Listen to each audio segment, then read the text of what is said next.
Picture this. You are 35, maybe 45, maybe 65.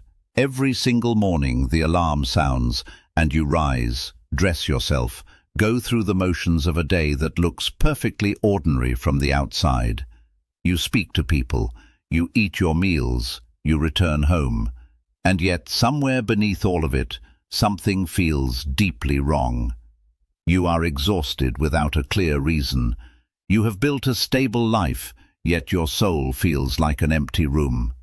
You share a home with someone, maybe even a bed, but real closeness feels like a distant memory. Days blur into weeks, weeks blur into years. Life runs itself on autopilot while you sit behind your own eyes like a passenger who forgot how to drive. Then one ordinary morning you catch your reflection and something stops you cold. The person staring back looks unfamiliar, tired eyes, rounded shoulders, and from somewhere deep inside comes a voice, quiet but cutting, asking a question you have been avoiding for years. Where did the real you go? But here is the thing that should bring you some comfort. What you are feeling is not a modern invention. Marcus Aurelius, the emperor of Rome and the most powerful human being alive in his era, wrote privately in his journal about the dangers of living for the approval of others and the noise of the world around him. Seneca, who possessed more wealth than most could dream of, admitted openly that he wrestled with worry, with fury, with the terrifying sensation that his days were vanishing faster than he could grasp them. And Epictetus, a man who began his life in chains as a slave, taught the world that genuine freedom has nothing to do with possessions or position. It lives only in how you train your own mind. Three entirely different men, three completely different circumstances, but a single truth running like a thread through all of them. If the mind is fractured, the mind is where healing must begin. If the body has been neglected, the body is where strength must be rebuilt. If the heart has gone silent, the heart is where you must first listen. Three principles. Three roads back to yourself. Three levels of becoming someone new. And what follows are the Stoic rules behind each one. They are demanding, they are honest, and they work, but only for those willing to actually live them. The first rule is to rebuild the mind. Marcus Aurelius left behind this line in his private writings. You hold authority over your mind, not over the events unfolding around you. Understand that truth, and you will discover real power. And yet most people alive today have quietly handed that authority away without even noticing. The mind no longer feels like a personal sanctuary.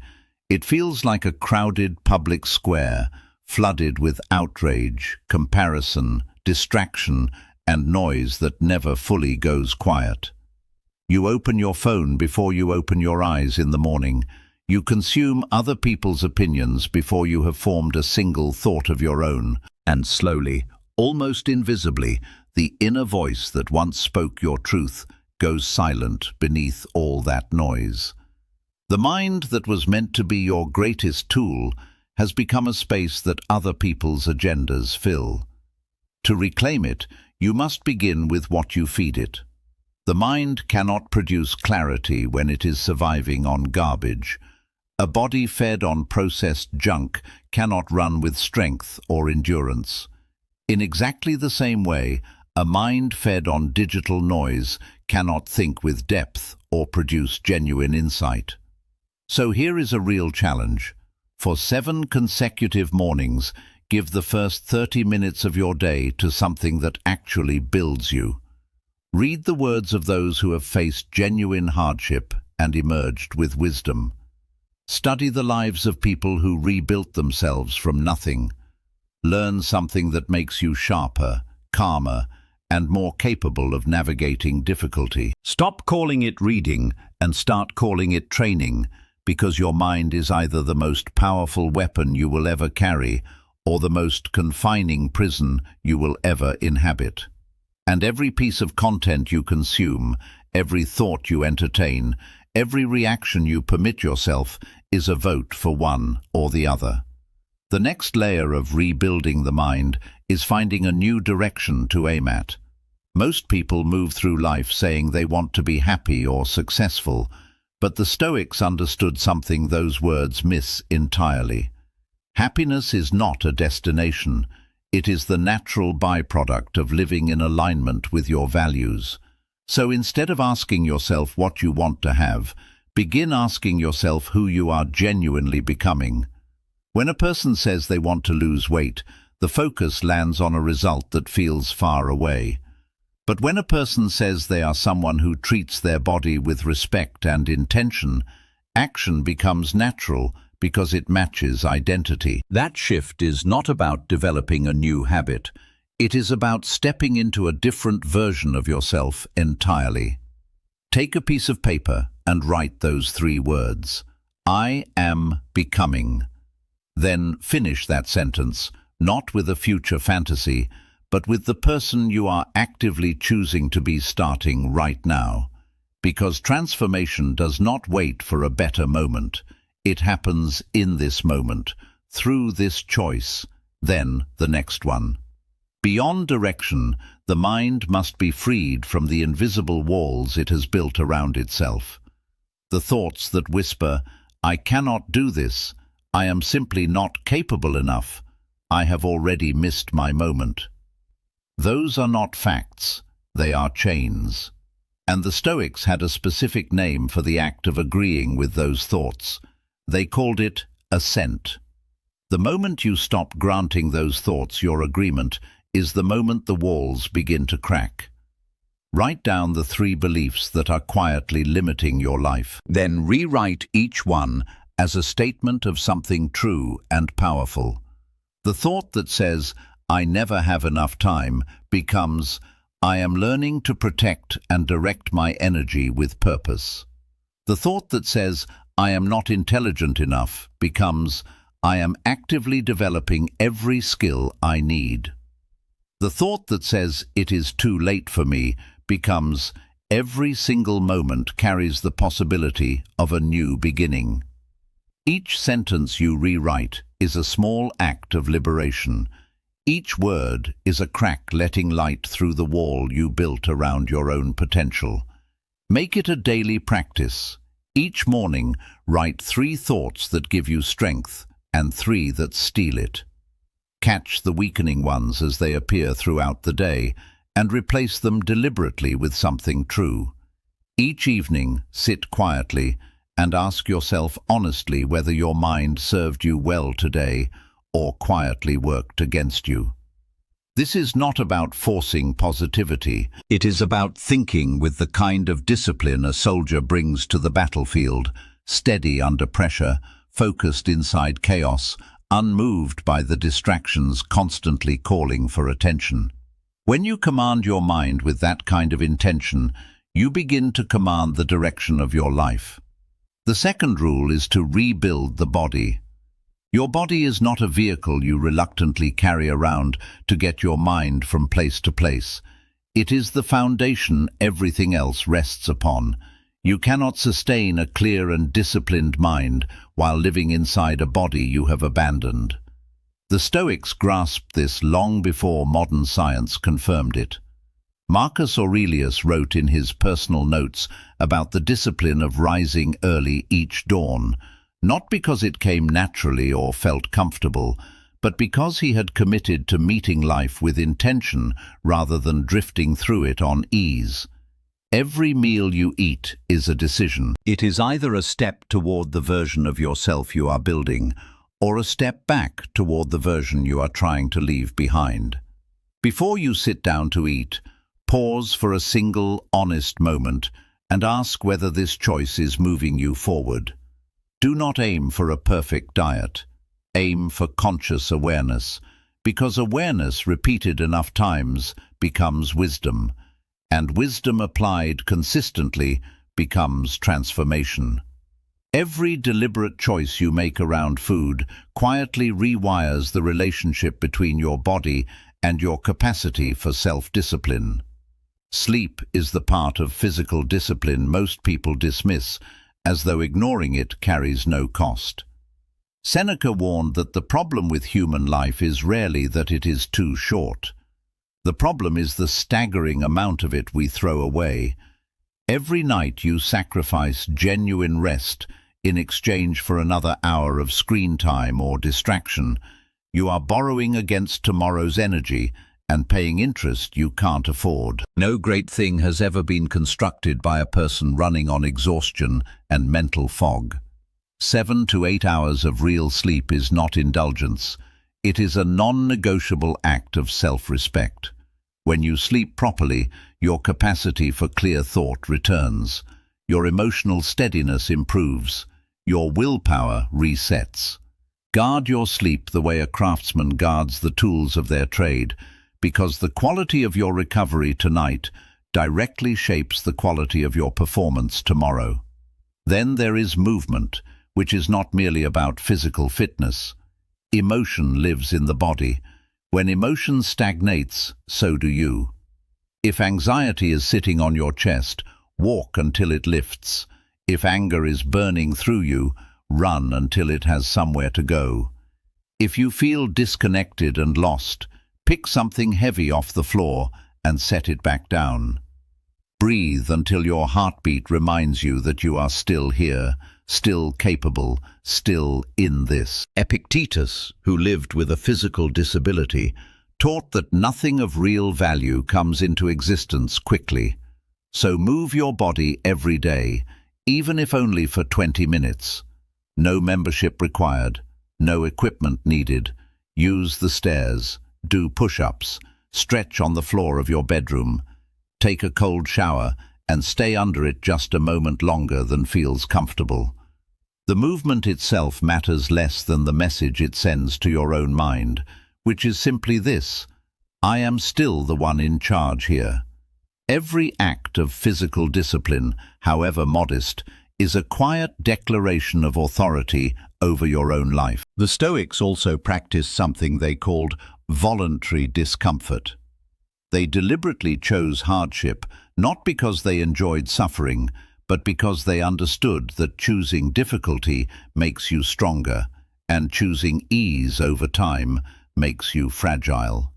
Seneca slept on hard floors sometimes, just to remind himself that comfort was not something he required to function. Marcus endured the physical demands of military campaigns rather than staying safely behind palace walls. And every time you reach for convenience instead of challenge, you are quietly teaching yourself that your commitments are negotiable. But every time you choose the harder option, however small it is, you build an unshakable trust in your own word.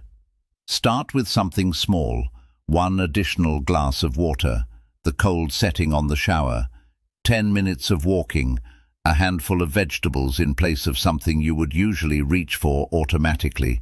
Small choices, sustained consistently, produce massive change. The third rule is to rebuild the heart.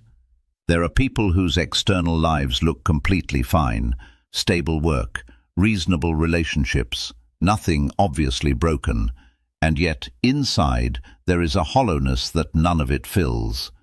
That is not weakness, and it is not ingratitude. It is a signal. It means your heart has gone quiet, because somewhere along the way you built walls around it to keep the pain out. But those same walls keep everything else out too: the joy, the meaning, the genuine connection that makes a life feel worth living. Marcus Aurelius described the strong character not as someone who never feels the blow, but as someone who remains open and grounded after it lands. The walls you built for protection have become a different kind of prison. Rebuilding the heart begins with a practice as simple and as terrifying as sitting in silence. No screen, no background noise, just you and 3 honest questions. If the possibility of failure were completely removed, how would I actually be living? What am I pretending not to care about when the truth is it matters enormously to me? And when no one is watching, who am I really? Do not rush past the answers that make something tighten in your chest. That tightening is proof that you are still alive in there. Write down what you hear in that silence, because those are not random thoughts. They are messages from the part of you that has been waiting patiently for you to return. The heart also carries weight it was never meant to hold permanently. Resentment, guilt, old grief, fear from experiences that are finished, disappointment that calcified into a worldview. Those things are not you. They are stories you have been telling yourself long past the point where they were useful. Epictetus taught that the events of your life do not cause your suffering. The suffering comes from the meaning you assign to those events and the way you continue responding to them long after they are over. So for the next 30 evenings, sit down and write one thing you are choosing to forgive. A person who hurt you. A version of yourself who made choices you regret. Not because forgiveness is something anyone automatically deserves, but because you deserve the freedom that comes from setting it down. Forgiveness is not the act of surrendering your dignity. It is the act of reclaiming your energy from something that has already happened and cannot be changed. It is choosing to stop carrying chains that belong to the past. Finally, a heart without direction will always drift toward emptiness. The Stoics believed in something they described as a kind of deep interconnection, the idea that every soul is woven into every other, and that a life lived only for personal gain is a life that shrinks. Marcus Aurelius wrote that whatever damages the whole damages every part of it. You were not designed to simply survive in isolation. The heart finds its fullest expression in service, in genuine connection, in the act of giving something real to another person.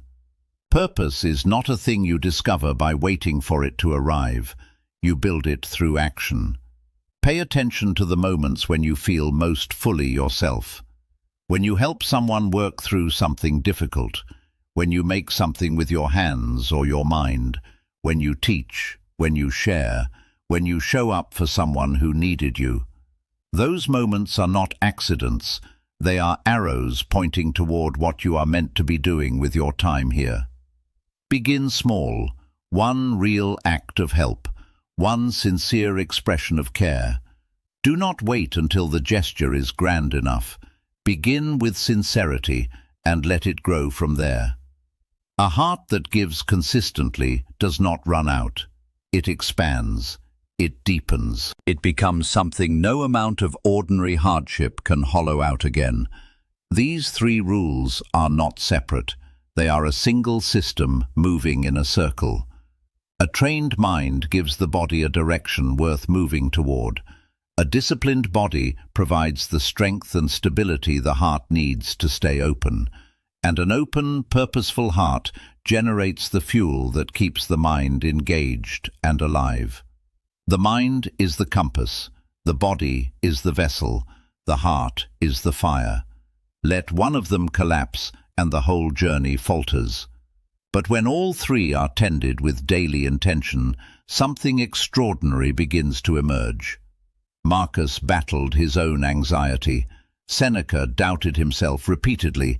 Epictetus was stripped of his physical freedom and still built an inner life no one could touch. None of them was perfect. What they were was relentless.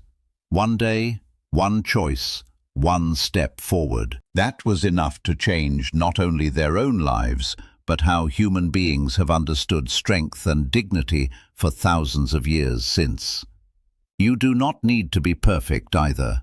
You only need to keep showing up, keep choosing, keep moving forward with loyalty to your own path.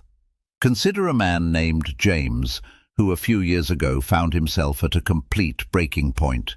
Burned out professionally, emotionally separated from his family, drowning in the quiet voice that told him he had already failed.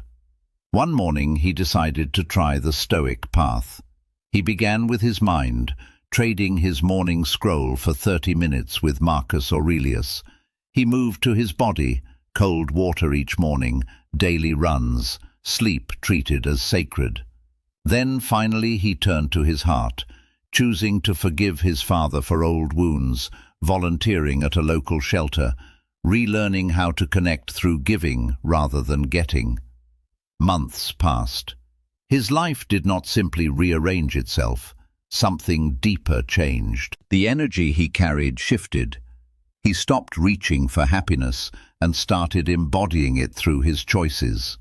He became steady, grounded, genuinely difficult to knock off balance. That is what these 3 Stoic principles actually do when you stop treating them as philosophy and start treating them as a daily practice. Transformation is not about achieving some flawless, ideal version of yourself. It is about alignment. When mind, body, and heart are all pointed in the same direction and tended with consistent care, you become the kind of person that circumstances can shake but cannot break. Rebuild the mind, and you rebuild your life from the inside. Train the body, and you release the soul that was trapped inside exhaustion and neglect. Heal the heart, and you find the only compass that has ever known your true direction. You did not come into this life simply to get through it. You came here to wake up inside it. The world has more than enough people sleepwalking through their days. What it needs, and what you are capable of becoming, is the real and fully present version of yourself. The honest version, the unguarded version, the one that stopped hiding behind busyness and comfort and finally said yes to the life that was always waiting. And once you step fully onto this path, you will find something unexpected. There is no version of the old life left to return to.